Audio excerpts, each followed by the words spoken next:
everybody just felt at ease and comfortable. The orchestra in Hanover has such a light way of interpreting classical music, and it's exactly how I hear it in my head. Everything just clicked, and there was this beautiful connection between everyone. Annelien is lovely to work with because she can be the soloist coming and playing and everyone goes, gosh, but she wants to be part of the orchestra. So she's literally in the middle of the orchestra, for Mozart as well. For this album, she's standing in the middle of the orchestra with the musicians around, and it's a very collaborative atmosphere that she brings in, and the orchestra loves it, of course, and I do as well.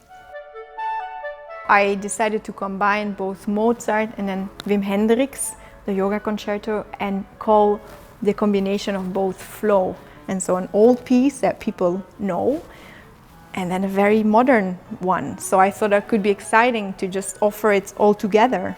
We have to be courageous, I think, as musicians, as composers, but maybe also as programmers, and also as an audience. We have to be courageous and try to reinvent ourselves and reinvent new things, what we can do, also with this beautiful repertoire of the past.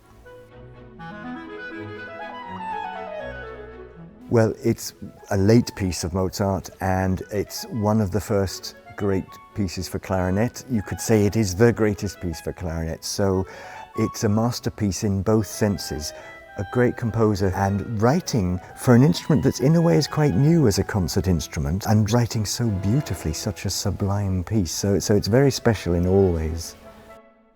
So the choice to record Mozart's Clarinet Concerto with NDR Radiophilharmonie was actually a very obvious one, because I know Andrew Manze now since a few years. We were on tour together, and I liked his energy and the way he's actually working with the musicians in the orchestra so much that I thought, okay, this is exactly what I would like to hear. For me, playing Mozart concerto, even after so many times, I can really get into this, what I call flow state on stage, which is actually very similar to meditation and practicing yoga, or just, you know, doing music with people and all have the same energy, the same breath. And so I thought it would just really match, especially because there's this connecting point of the basset clarinet in between. You almost hear it as a different instrument because of the way the composers use it. You could say Mozart is more like an opera singer telling a story to the audience, and Wim is much more, you're sort of going into a temple and there's a monk sitting in the corner playing, and you're eavesdropping and listening to this monk chanting and playing, and literally Annelien sometimes is almost singing or speaking. I mean, it's like being witness to something very private. It's beautiful.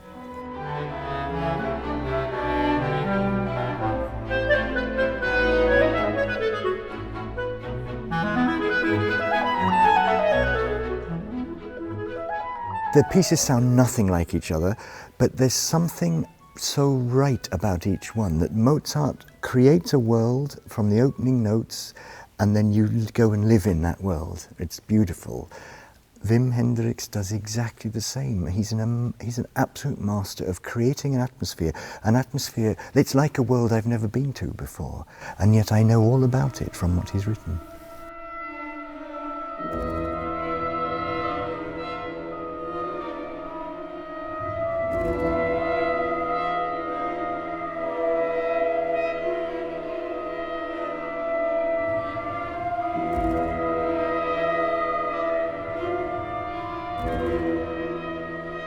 The big common thing between yoga and music is definitely connection.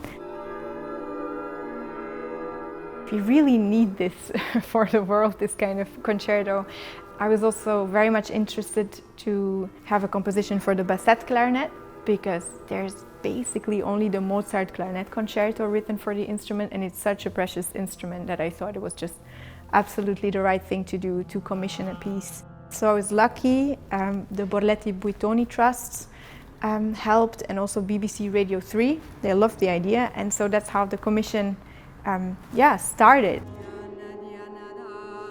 Who could possibly write this concerto? And I was thinking, oh, probably an Indian composer, and it was actually so obvious because I'm Belgian myself, and in Belgium there's Wim Henderickx, and he's writing pieces based on all these themes since 30 years, so it was very logical to ask Wim, and he was very, very busy, and normally a composer would tell you, oh, call me back in 5 years and we'll talk about it.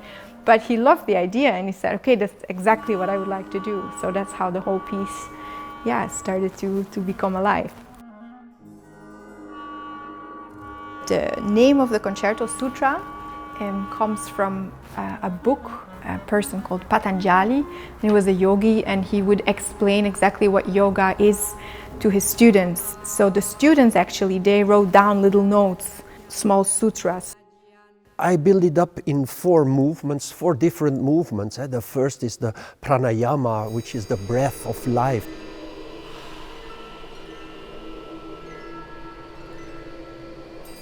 And then it comes the meditation, so the idea of taking a rest, going inside of yourself. And then in the 3rd movement, it's a kind of really outburst of energy. When you do yoga, there is always an energy. And the 3rd movement is a thrilling movement full of crescendos and rhythmical gestures. In this last movement, the 4th part, it's one relaxation to really come into a kind of almost like beautiful aesthetical sound world. So I really wanted to make a journey with the audience.